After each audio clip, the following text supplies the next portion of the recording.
Viva Voz, com Vera Magalhães.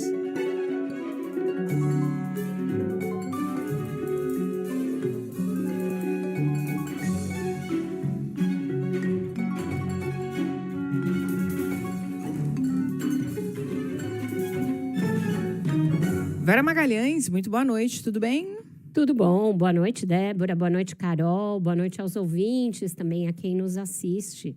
Oi, Vera, boa noite. Vamos a Brasília, Samantha Klein na tela aqui com a gente para falar sobre a decisão do ministro Flávio Dino em relação aos penduricalhos, tema polêmico que movimentou bastante a nossa audiência e a sociedade como um todo, né, Samantha? Boa noite novamente. Sem dúvida, Débora, Vera, Carol, uma decisão, inclusive, que não era esperada, mas que vem aí justamente no bojo dessa aprovação pelo Congresso Nacional do projeto que permite um fura-teto para alguns servidores, alguns cargos do Senado e da Câmara dos Deputados. Lembrando que isso também está previsto aí para o Tribunal de Contas da União, porque o projeto foi aprovado ali no finalzinho do ano passado, mas não teve tanto barulho quanto essa proposta aí do Congresso Nacional. Portanto, a decisão do ministro Flávio Dino determina que somente as verbas indenizatórias previstas expressamente em lei podem ser pagas. Ele também deu um prazo ali de 60 dias para que todos os poderes, legislativo, executivo, judiciário, façam uma revisão em todo o país dessas verbas indenizatórias que acabam turbinando os salários. O ministro afirmou ainda na sua decisão que os supersalários que acabam sendo gerados por parte dessas indenizações não têm precedente nem nos países mais ricos. E fala ainda em questões ali que trazem até uma imoralidade, como alguns auxílios que vêm aí com nomes como Auxílio Peru, Auxílio Panetone, principalmente em final de ano, que acabam turbinando os salários. Nessa decisão ainda, ele depende também daquele aval do colegiado. O presidente Edson Fachin deve marcar aí uma sessão ou virtual ou presencial para tratar do tema, mas essa data ainda não foi decidida. Eu conversei com alguns parlamentares, eles dizem que uma proposição para tratar aí desse tema, evitar esses fura-tetos, seria fazer uma revisão do teto constitucional, ou seja, aumentar o valor. A questão é que há um entendimento que em ano eleitoral também traz ali um desgaste para os poderes em termos de aumentar teto constitucional. Eu falei também com o presidente do Sindileges, o Alisson Souza. Ele afirma o seguinte, que a decisão, segundo ele, é positiva e que no caso dos servidores do Congresso e do TCU, ao sindicato que ele representa, não há qualquer ilegalidade.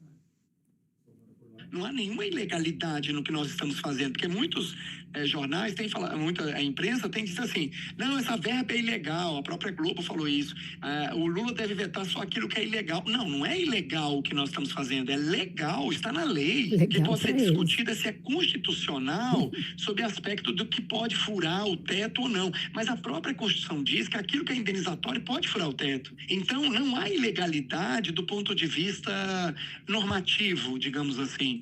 O que o país vem discutindo é uma questão de moralidade. Com vocês. Obrigada, Samantha Klein, pelas informações. Bem, Vera, a gente já tem feito isso, mas vários ouvintes pedindo para a gente deixar bem claro que não são todos os servidores públicos que recebem esses super salários. Realmente, é um percentual muito pequeno e isso, com certeza, traz uma desigualdade muito grande, né, dentro do próprio funcionalismo público. Agora, qual deve ser a repercussão dessa decisão de Flávio Dino?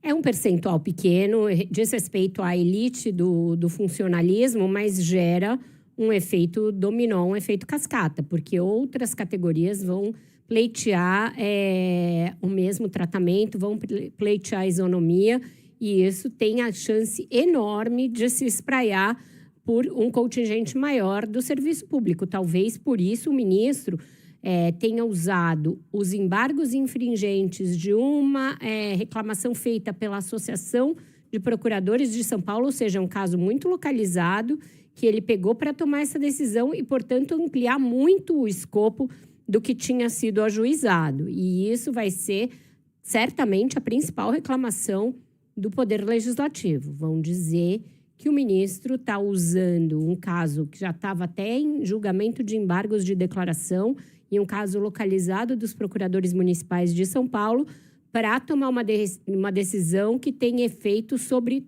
os 3 poderes e todas as esferas do poder público, o que é verdade. O ministro extrapolou bastante a reclamação que havia lá no Supremo e que era relatada por ele. Ele pegou ali, deixa eu ver aqui na minha mesa o que tem que pode me servir de veículo para eu tomar uma decisão que suspenda esse trem da alegria que o Congresso fez. Ele nunca vai dizer que foi isso que ele fez, mas foi isso que ele fez. Não tenho a menor dúvida de que foi isso que ele fez e que isso vai gerar uma reação bastante irritada por parte de deputados e senadores, sobretudo dos presidentes das 2 casas, que fizeram uma ação coordenada e que foi combinada durante o recesso ainda para chegando com essa pauta e votar em menos de 4 horas nas 2 casas, com direito ao presidente da Câmara usar o microfone para ameaçar os líderes. Se alguém mudar em relação ao que a gente combinou, eu vou dizer que mudou e que estava tudo combinado. Então, houve todo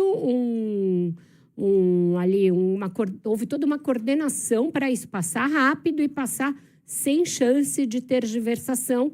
E agora, o ministro Dino, ele atravessou um pouco o samba, porque a bola estava com o presidente Lula. A decisão sobre se ele iria vetar ou não. Hoje, até o presidente da Câmara, Hugo Mota, disse aí para algumas pessoas que tinha certeza de que o presidente iria sancionar o reajuste dos servidores. Quando vem o Dino e manda sustar não só isso, quanto qualquer outro penduricalho que fure o que diz o texto constitucional a respeito de teto salarial. Então, o ministro meio tirou a bola da mão do presidente. É claro que ele ainda vai ter de se manifestar sobre o projeto aprovado, mas agora existe uma determinação do Supremo Tribunal Federal que vai além desse projeto aprovado nas 2 casas. Vamos aguardar para ver como que a Câmara e o Senado vão se manifestar depois dessa decisão e quando o ministro Edson Fachin vai marcar a decisão do plenário para referendar ou não a decisão que foi monocrática do ministro Flávio Dino. Agora, Vera e Débora, o ministro Flávio Dino tem sido bastante vocal nesse embate aí do Judiciário, do Supremo com o Congresso, né? Porque ele é o relator de todas as questões das emendas, já teve altos embates com o Congresso por causa disso, né? Quando mandou suspender emendas parlamentares, agora mandando suspender penduricários. E tem gente no Congresso que acha que o Dino é uma espécie de linha auxiliar do Planalto, né? Que ele joga um jogo ali combinado. Nesse contexto todo, a gente vão azedar aí as relações não só entre Supremo e Congresso, mas pode respingar também no Planalto? Nunca tem como comprovar isso, né? No caso das emendas, houve muito essa imputação, mas o próprio governo tentou flexibilizar um pouco as regras que ele estabeleceu. Então, ficou meio dúbio se havia ali uma jogada casada ou não. Nesse caso agora, de fato, ele tira um peso que estava sobre as costas do presidente Lula. O que os senadores e deputados dizem, e aí não tem como azedar mais a relação entre Flávio Dino e o Legislativo. Ele já é o inimigo público, né? Número 1 do Congresso. O que dizem é que se ele quiser legislar tanto, ele deveria ter... Se ele quisesse, né, legislar tanto, deveria ter ficado no Senado. Deveria ter continuado no seu mandato de senador, porque ali é o lugar certo para debater questões que são da política. Eles dizem que ele está no Supremo e age como se fosse ainda um político. É uma discussão que tem ali pessoas que dizem uma coisa e que dizem outra. Se o Supremo pode realmente se imiscuir nessas questões que dizem respeito muito ao trabalho, sim, do Legislativo. Por mais que a gente ache esquisito, é prerrogativa do Legislativo definir sobre os salários de servidores. E o ministro agora vem e toma essa decisão. Mas lembremos, Quando foi instituído o teto constitucional, isso também passou pelo Supremo Tribunal Federal. E o Judiciário é um dos poderes que mais furam o teto. Então, é uma decisão do ministro que não desagrada só o Congresso, desagrada também e muito o Judiciário, que tem penduricalho para tudo quanto é lado.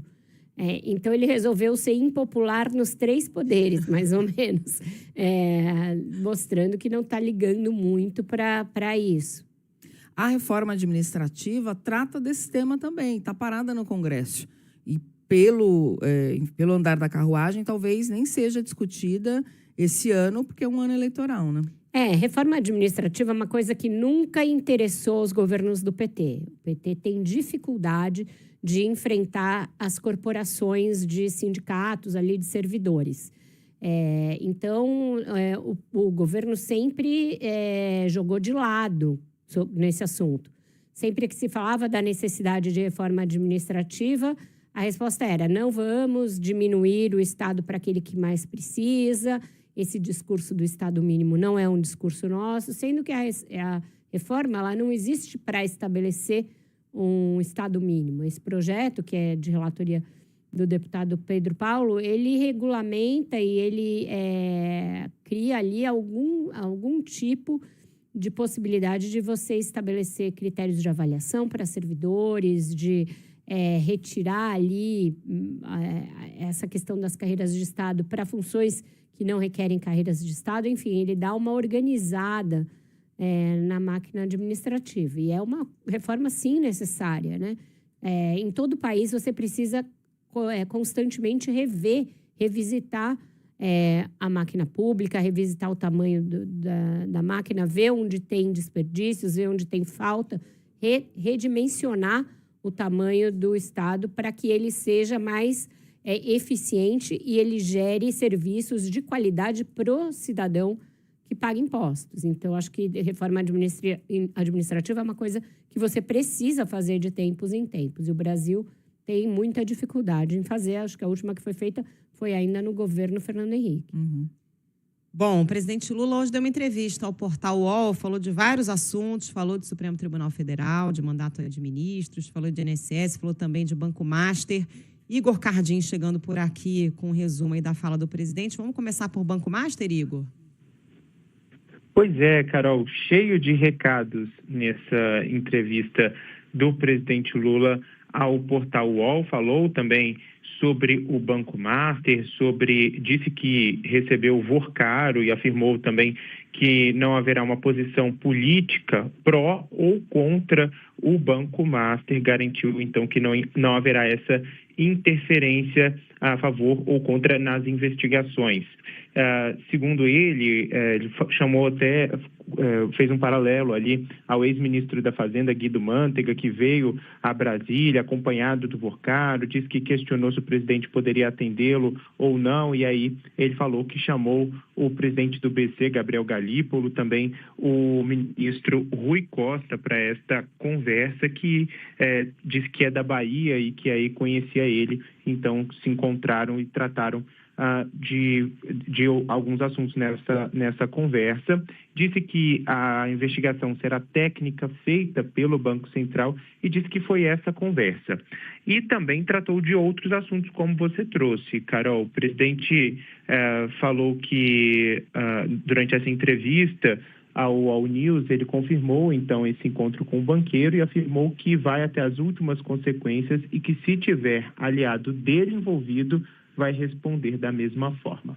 Vamos a fundo nesse negócio. Agora queremos saber por que o governo do Rio de Janeiro, o estado do Amapá, colocaram o dinheiro do fundo dos trabalhadores nesse banco. Qual é a falcatrua que existe entre o Banco Master e o Banco de Brasília? Eu não sei que partido político está envolvido nisso. Eu não sei que presidente do partido político está envolvido nisso. Eu não sei que governador está envolvido nisso. Eu não sei se tem deputado, senador. Não sei se tem prefeito. Não sei se tem mais empresários.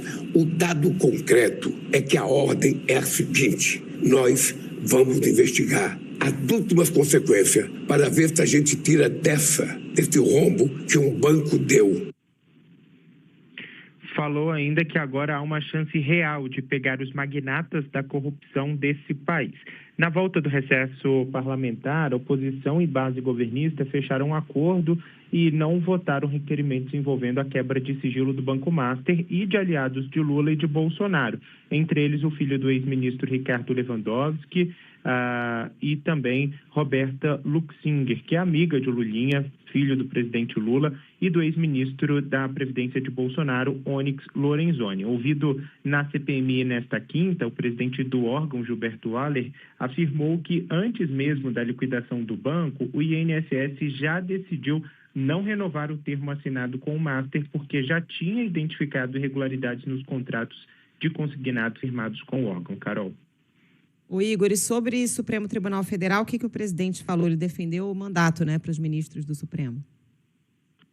Isso, ele já tinha defendido anteriormente, mas voltou nesta pauta, disse que defende um mandato para os ministros do Supremo Tribunal Federal e disse que em meio a essas discussões sobre um acordo do Código de Conduta e em mesmo a essa pressão envolvendo a crise do Banco Master, ele é favorável, então, a um mandato para os ministros do STF, mas que qualquer proposta precisa ser debatida com calma no Congresso Nacional. Lula também saiu em defesa, então, da atuação dos ministros. Eu acho que tudo precisa mudar. E nada está livre de mudança. Acho que nós vamos discutir isso, porque também não é justo uma pessoa entrar com 35 anos e ficar até 75, ou seja, não é justo. Então eu acho que pode ter um mandato. Mas isso é um processo a ser discutido com o Congresso Nacional que não tem nada a ver com o que aconteceu no 8 de janeiro. O julgamento foi a maior lição de que as instituições têm respeitabilidade nesse país. Isso é um valor incomensurável para um país democrático.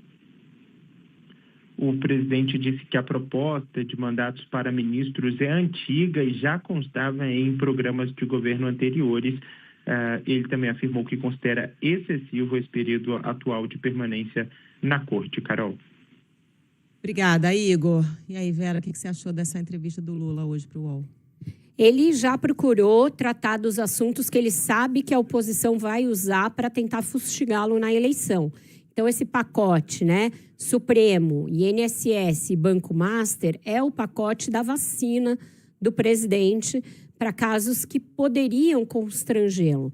Eu achei ali que ele foi muito firme ao colocar até o próprio filho na roda, né? Ele dizendo assim, olha, conversei com ele, olhei no olho dele e falei, se você tiver alguma coisa com isso, você vai ter que responder, você vai ter que se responsabilizar. Ele também usou esse caso do Banco Master para inverter o jogo da oposição. Dizer, olha, eu recebi o Vorcário como eu já recebi vários banqueiros antes. Disse que foi fora da agenda porque o Guido Mantega ligou para ele, etc, etc. Sendo que, lembremos, né, quando o Temer recebeu o pessoal da JBS fora da agenda, Joesley, isso gerou uma investigação. Então, não é assim tão simples. Ele estava aqui de passagem e veio na minha sala. Mesmo porque o próprio Lula admitiu que a ida do Vorcário lá foi para reclamar das investigações que ele estava sofrendo.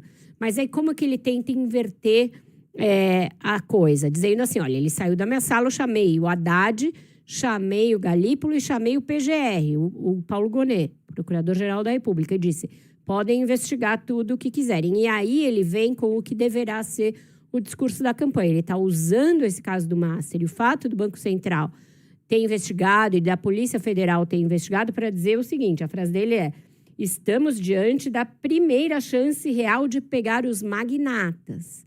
Então, ele vai querer juntar isso naquele bojo de coisas em que ele diz que ele atuou contra os privilégios, contra o andar de cima, contra as falcatruas dos ricos. É um discurso que ele tem usado também na segurança pública. Quando ele fala de segurança pública, e ele fez isso no Supremo Tribunal Federal essa semana, ele fala assim, olha, não estou pegando o cara que está lá na comunidade, a gente está pegando quem está na Faria Lima, está pegando quem está nas fintechs, está pegando a organização do crime organizado que está longe das favelas, longe dos morros, longe das comunidades.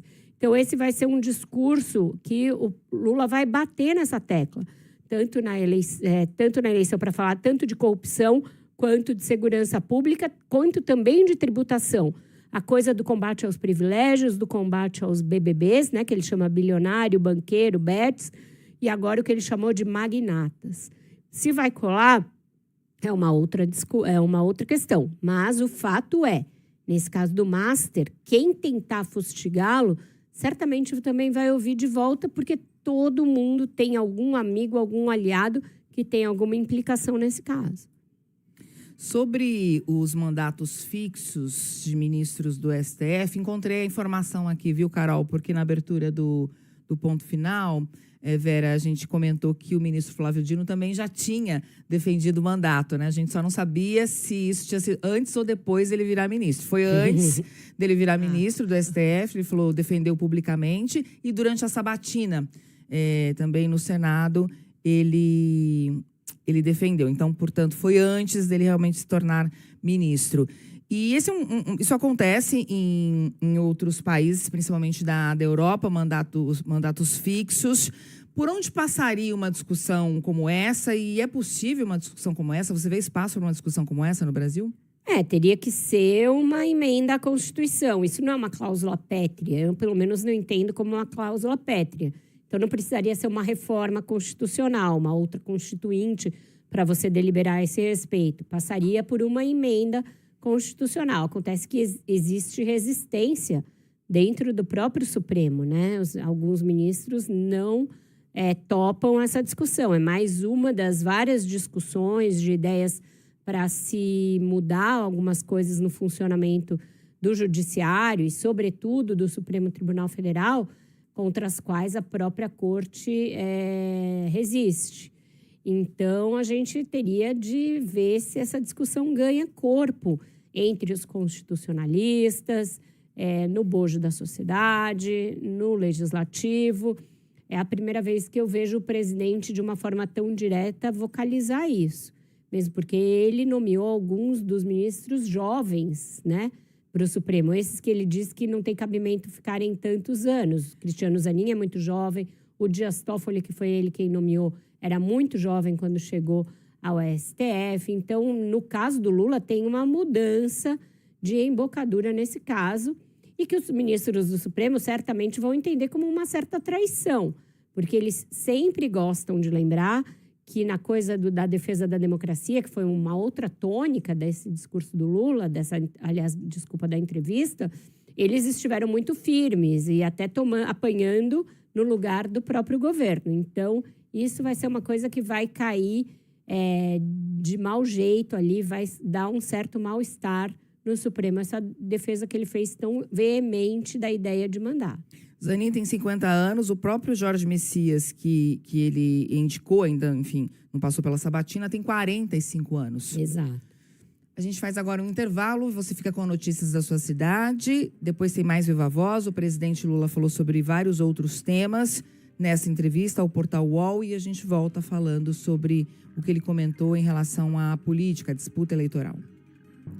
Viva Voz de volta, Vera, e a gente continua repercutindo trechos da entrevista do presidente Lula ao Portal UOL News, e ele citou os nomes de Geraldo Alckmin, o vice-presidente, Fernando Haddad, ministro da Fazenda, como nomes para vencer a eleição, possíveis nomes, né, para vencer a eleição para o governo do estado, aqui em São Paulo. O nome de Alckmin foi citado pela primeira vez e, segundo Lula, os dois, ele e Haddad, sabem que tem papel a cumprir aqui no estado. O nome de Simone Tebet também foi lembrado. Nos bastidores tem uma discussão para rifar Geraldo Alckmin da vice-presidência e entregar o posto ao MDB numa tentativa aí de fechar aliança para as eleições. Aí, nesse caso, Alckmin poderia concorrer ao governo do estado, já que Fernando Haddad tem aí uma certa resistência a isso. Lula também enfrenta dificuldades em Minas Gerais, apesar do presidente do PDT, Carlos Lupe, ter dito que tem a garantia de apoio do PT à candidatura de Alexandre Calil. Lula disse que não desistiu de Rodrigo Pacheco. Nós temos muito voto em São Paulo e temos condições de ganhar as eleições de São Paulo. Eu ainda não conversei com a Haddad, ainda não conversei com o Alckmin, mas eles sabem que eles têm um papel para cumprir em São Paulo. Eu quero dizer aqui, alto e bom som, eu ainda não desisti de você, viu, Pacheco? Você sabe que nós vamos ter uma conversa e eu acho que você pode ser o futuro governador de Minas Gerais. Eu estou muito certo disso. Bom, Pacheco deve se filiar à União Brasil, como nos contou ontem o Wender Starles, na tentativa justamente de concorrer ao governo do estado, já que o atual partido dele, o PSD, já tem candidato próprio e é adversário de Lula, que minimizou nessa entrevista o avanço de nomes da direita em pesquisas eleitorais e diz que ainda não atua como candidato. E, por fim, nessa entrevista, ele também confirmou que vai a Washington na primeira semana de março para se encontrar com o Donald Trump e que não haverá assunto proibido entre os dois. Agora, Vera, falando do cenário eleitoral, né? A primeira vez que Lula cita o nome de Geraldo Alckmin, já dando a entender que a composição, o acordo vai ser diferente nessa eleição. Me chamou bastante a atenção ele ter colocado o vice-presidente também no rol daqueles que podem ter de cumprir missão em São Paulo, que é tudo que o Alckmin não gostaria, né? Ele gostaria de permanecer na chapa presidencial. E muita gente tinha dúvida a respeito de se o Lula teria ali jeito para pedir para o Alckmin cumprir algum outro papel nas eleições que não seja o de seu vice. Mas tem alguns cenários que podem ser imaginados com o Alckmin candidato ao governo, e eu escrevi isso na minha coluna de ontem a respeito disso, que o próprio governador de São Paulo, Tarcísio de Freitas, tem a impressão de que eles podem optar pelo Alckmin pelo fato de fazer o debate com ele em cima do que ele fez no governo. Ele é o governador que mais tempo ficou no cargo em São Paulo. Além dos 3 mandatos para os quais ele foi eleito, ele terminou o mandato em que ele era vice do Mário Covas, quando o Mário Covas faleceu. Então, muito do que está em vigor aí em São Paulo, no governo, são marcas de gestões tucanas que o Alckmin poderia pleitear e dizer que o Tarcísio não criou marcas próprias. As marcas próprias dele são questionáveis, que é o tal do pedágio free flow, que é muito impopular, e a questão da privatização da Sabesp, que tem os problemas que ainda enfrenta. Então, aliados do Tarcísio me contaram que ele teme mais enfrentar o Alckmin do que enfrentar o Fernando Haddad, porque aí é uma disputa com o PT, e o bolsonarismo versus PT é aquela polarização que interessa para o bolsonarismo. Já o Alckmin, embora tenha se desgastado no interior, onde ele era muito forte, ao se aproximar do Lula, ele ainda tem uma memória, um recall de coisas que ele fez como governador em São Paulo que poderiam ser importantes para debater. Então, pode ser que a gente tenha uma surpresa aí nessa coisa específica e que eles prefiram o Alckmin por essa circunstância de ser quem está mais aparelhado para fazer um debate em torno do estado de São Paulo com o Tarcísio. A Carol está sem áudio, ela está falando sem áudio. Vamos ver onde é que está o problema aqui. Fala de novo, Carol. Sem áudio, a gente não consegue ouvir a Carol. A gente está com problema com o sinal lá, no sinal com o Rio de Janeiro. Vamos fazer um intervalo e daqui a pouquinho para a gente poder acertar isso, daqui a pouquinho a gente volta com o Thiago Bronzato, que é diretor da sucursal do Jornal o Globo no Rio de Janeiro, e também com Carolina Moran, tá? Fica aí esperando. Viva a Voz de volta, Carolina Moran de volta também? Não sei, vocês estão me ouvindo, gente? Agora sim, agora sim. Bem-vinda de volta. Programação normal agora. Programação normal, e já está com a gente na linha o Thiago Bronzato, diretor da sucursal do Globo em Brasília, nosso colunista, comentarista aqui das terças e quintas. Boa noite, Thiago. Boa noite, Vera. Boa noite, Débora. Boa noite, Carol. E boa noite aos ouvintes. Boa noite. Oi, Bronzato. Thiago, mais uma vez fomos surpreendidos pelo Supremo Tribunal Federal com essa decisão do ministro Flávio Dino de suspender penduricalhos gerais ali dos 3 poderes e que veio logo em seguida da aprovação de reajustes para o funcionalismo lá pela Câmara e pelo Senado. Uma coisa está ligada à outra, e como a gente explica para o nosso ouvinte essa decisão do ministro? Pois é, Vera, a decisão do ministro Flávio Dino, ele ataca o que ele chama de império dos penduricalhos, ou seja, os super salários do funcionalismo público. Hoje, o limite de remuneração de servidor público é mais ou menos ali o salário de um ministro do Supremo Tribunal Federal, que é equivalente hoje a R$ 46 mil por mês, né? esse é o teto que deveria ser fixo, mas ele acabou virando um pouco retrátil. Isso porque os salários dos funcionários públicos de alguns órgãos estão ganhando cada vez mais puxadinhos extras, né? A gente tem visto muito o noticiário destacar um auxílio peru aqui, um auxílio panetone lá, né? Que são inclusive mencionados na decisão do ministro Dino, né?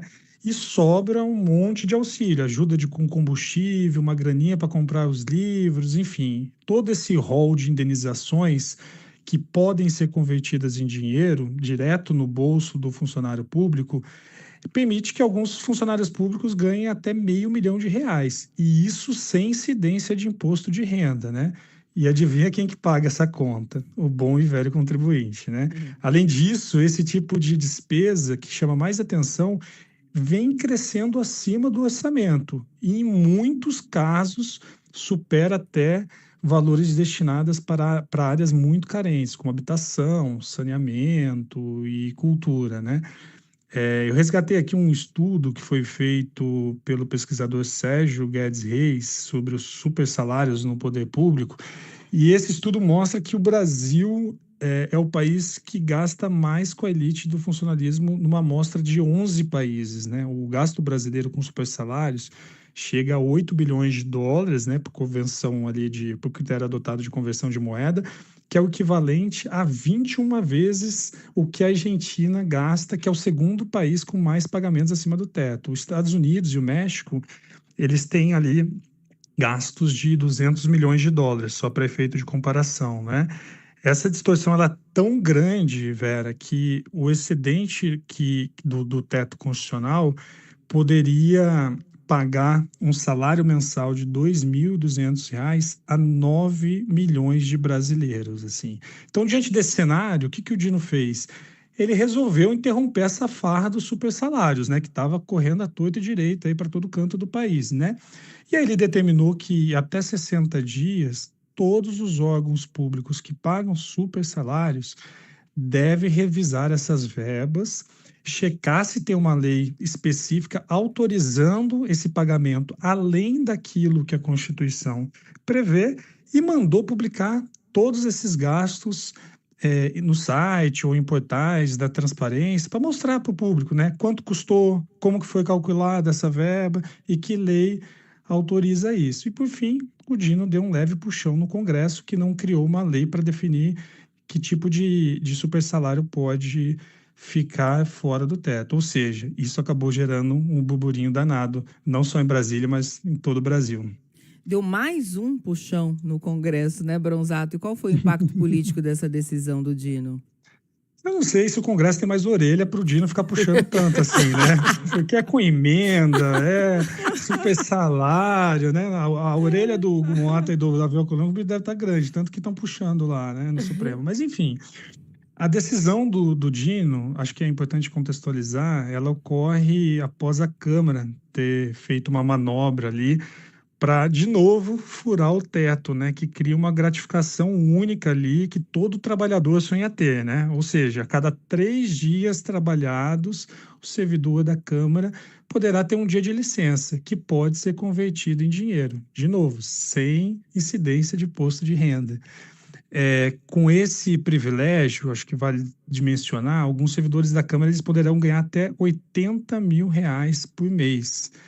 É praticamente um salário de um CEO, né? Só que com uma vantagem, né? Entregando resultado ou não, o servidor não pode ser demitido, né? Porque ele tem estabilidade de serviço público, né? E esse movimento do presidente da Câmara, o Mota, ele é muito contraditório com o que ele próprio vinha pregando no passado, né? Quando ele dizia que a bandeira da gestão dele seria uma profunda reforma administrativa que cortaria todos os privilégios do serviço público, né? Essa manobra, enfim, é muito escandalosa, né? Vai custar R$790 milhões somente neste ano, né? E agradou muita gente, né? Inclusive o governo, que vinha adotando o discurso dos ricos contra os pobres, votou a favor do emenda, deu apoio, né, para aprovação aí dessa proposta também, né? Ampliando ainda mais a desigualdade do país, né? Então, assim, diante desse contexto, o Dino resolveu escancarar, né, essa farra dos supersalários, né, e também resolveu falar que o Congresso tinha que fazer uma lei justificando todo o pagamento fora do teto, né? Alguns parlamentares nos bastidores reagiram mal, assim, em público, ninguém quis se dispor com um tema que custa caro, né? Que custa o voto, né, nesse ano eleitoral, mas os bastidores começaram a espernear, né? O líder do PL, que é o partido da oposição, o deputado Sóstenes Cavalcante, ele deu uma cutucada no Dino também, né? Ele lembrou que o lugar onde mais existe penduricalhos, super salários, né, é no Poder Judiciário. Ou seja, ninguém quer ficar com essa batata quente na mão, né? Um jogando para o outro. Agora, Bronzato, essa decisão do Dino amplia as rusgas internas dentro do próprio Supremo, porque o clima já é tenso, né? Clima tenso entre os brothers no Supremo Tribunal Federal. Para seguir nas nossas analogias de BBB aqui, Bronzato. E vamos longe nas analogias. Olha só, o deputado Sóstenes, como eu estava falando, assim, ele é como um relógio quebrado, né? Às vezes ele acerta. E ele tem razão no que ele disse, né? O Poder Judiciário é um dos setores do funcionalismo público mais privilegiado do país, de fato, né?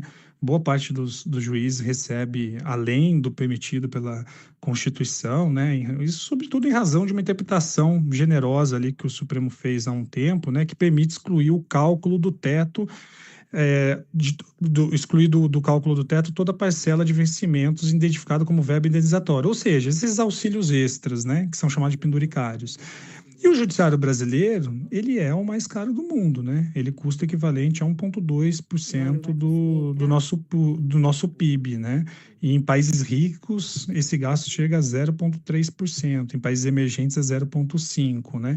Então, um dos argumentos usados pelo Poder Judiciário para conceder essas benesses é o fato de que precisa atrair e reter talentos, né? Como se o Poder Judiciário fosse um verdadeiro Vale do Silício, né?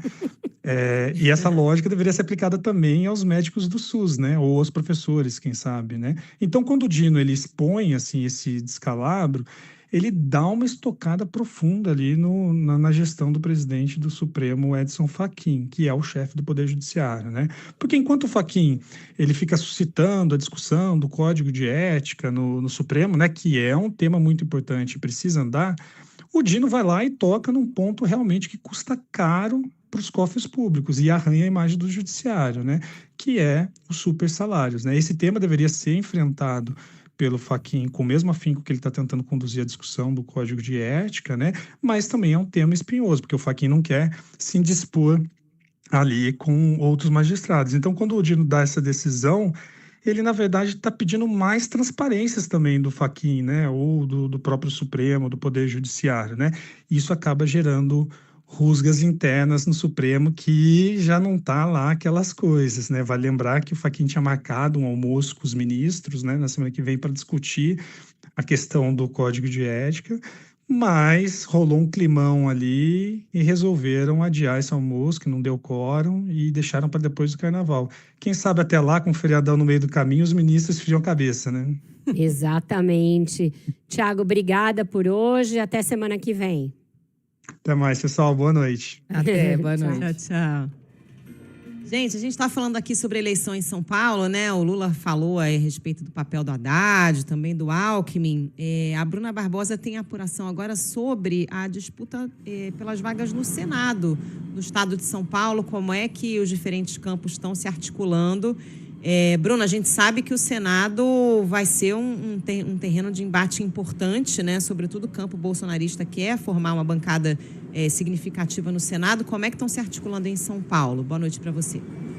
Oi, Carol. Boa noite para você, para Vera, para Débora. É verdade, é importante a direita estar bem de olho. Você sabe que na semana passada, na quinta...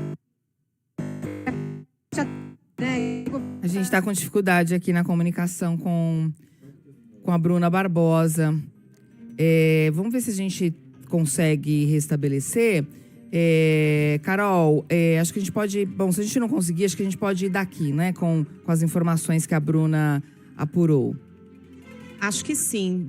Eu tô com o texto da Bruna aqui, com a apuração dela, se ela não voltar, mas o que ela ia dizer é o seguinte, que Tarcísio de Freitas e Jair Bolsonaro conversaram na semana passada, né? Sobre essa disputa das cadeiras no Senado, em São Paulo, e o tema foi uma uma das pautas daquela visita que o Tarcísio fez ao Bolsonaro na Papuldinha. Segundo essa apuração da Bruna, o Tarcísio levou a Bolsonaro a avaliação de que a direita precisa calibrar os nomes para evitar o risco de derrota nas 2 vagas em jogo.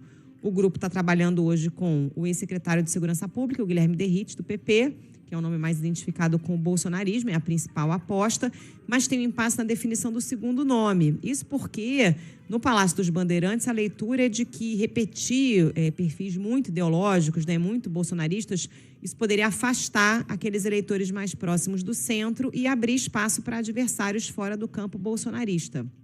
E alguns aliados relatam que o Bolsonaro concordou com esse diagnóstico apresentado pelo Tarcísio. Pesquisas internas indicam perda de tração do nome do Derrite. E aí, diante do cenário, a estratégia discutida pela direita é unir nomes com 2 perfis distintos. Um mais alinhado ao bolsonarismo e um outro com maior capacidade de diálogo ali na centro-direita. O governador tem dado esse alerta, né, de que se não trabalharem bem vão acabar perdendo as 2 vagas, considerando um cenário em que a esquerda parece competitiva no Estado. A avaliação é de que nomes como o de Simone Tebet, Marina Silva ou até do Márcio França conseguem dialogar com esse eleitorado mais amplo em São Paulo. Lideranças do PT disseram à CBN que a definição dos nomes que vão disputar o Senado também depende da decisão do Fernando Haddad, né, aquilo que a gente dizia. Se o ministro concorrer ao governo paulista, a prioridade seria uma composição com Simone Tebet e Marina Silva disputando o Senado, mas num cenário em que o Haddad não vai disputar o governo contra o Tarcísio, a avaliação é de que o próprio Haddad buscaria uma vaga no Senado ao lado da Simone Tebet. Então, os 2 lados ali medindo forças e vendo quais os nomes vão ter mais chance, né, Vera? Essa ideia do Tarcísio de não ter um nome como, por exemplo, a Sonaira ou algum outro nome do PL, um nome do PL, né? Porque, na verdade, o Derrite é do PP, que eu também trouxe na coluna de ontem, em consonância aí com o que a Bruna apurou hoje, essa ideia de não deixar a chapa muito pendente para a direita. Mesmo a candidatura do Derrite não é a candidatura dos sonhos do governador. Tanto é que ele está fazendo uma série de mudanças na Secretaria de Segurança, tirando pessoas ligadas ao ex-secretário. Eles nunca tiveram uma relação totalmente afinada e ela azedou de vez agora. Mas essa candidatura, ele acredita que ela já esteja mais ou menos consolidada no campo bolsonarista. O que ele gostaria é que o outro nome não fosse um nome tão ideológico. Um dos nomes que estão na mesa e que o Tarcísio gostaria que fosse candidato é o do ex-governador Rodrigo Garcia. Rodrigo Garcia, que foi vice de Dória, assumiu o governo quando o Dória deixou, né, para se desincompatibilizou e enfrentou o próprio Tarcísio. Apesar de terem sido adversários, o Rodrigo Garcia apoiou o Tarcísio no segundo turno e eles se aproximaram muito ao longo desses anos da gestão. Ele estava afiliado ao MDB depois de ter deixado o DEM e agora não se sabe a que partido ele vai se filiar e se vai aceitar voltar a disputar eleições. Ele está na iniciativa privada hoje, mas é um dos nomes que suprem esse perfil mais ao centro que o Tarcísio gostaria de dar para sua chapa ao Senado. Muito bem. Terminamos mais um Viva Voz, trazendo aqui os assuntos mais importantes da política. E amanhã, sexta-feira, é dia de resumo da semana, certo? Certo, resumo da semana, musiquinha. Vamos até amanhã preparar um cardápio bem legal para os nossos ouvintes. Beijo, Vera. Obrigada por hoje. Obrigada, gente. Tchau, tchau.